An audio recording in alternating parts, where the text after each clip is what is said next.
আজকে কর্তামশাই সকালে নাস্তা তৈরি করছে। এর মধ্যে কি কি দিয়ে এটা বানানো হচ্ছে কর্তামশাইয়ের কাছ থেকেই শুনে নিন।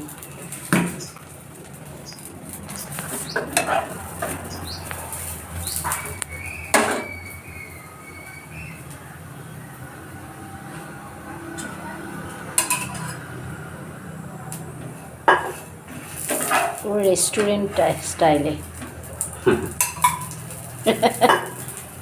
দোকানে যেরকম করতে সেরকম।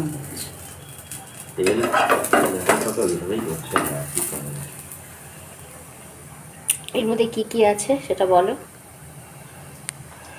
এর মধ্যে বিট, গাজর সেদ্ধ করা, আলু সেদ্ধ করা।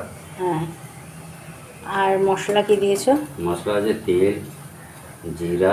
তেলটা তেল দিয়েছো, তেল দিয়ে মেখেছো? হ্যাঁ, জিরা। হ্যাঁ, জিরা বলতে গোটা জিরে? গোটা জিরে ফোড়ন।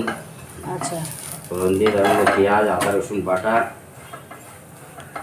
আর জিরে, ধনে, শুকনো লঙ্কা, এগুলো গুঁড়ো। হ্যাঁ, ধনে পাতা, মেথি পাতা, আচ্ছা, কসুরি মেথি দিয়ে মশলাটাকে ভালো করে কষিয়ে মানে একদম শুকনো শুকনো করে তারপরে পুরো বানিয়েছো। তারপরে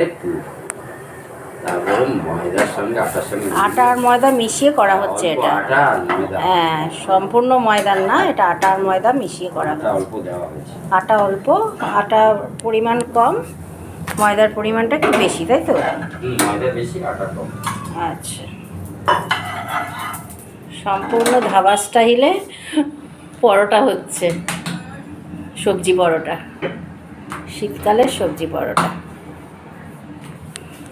মশলা পরোটা। মশলা পরোটা। আচ্ছা আচ্ছা, এটার নাম মশলা পরোটা। মাখাটাই হচ্ছে মশলা। বেলাটা খুব রিস্কি, বেলতে গেলে ফেটে যায়, ফেটে যাওয়ার সম্ভাবনা থাকে। হ্যাঁ হ্যাঁ হ্যাঁ,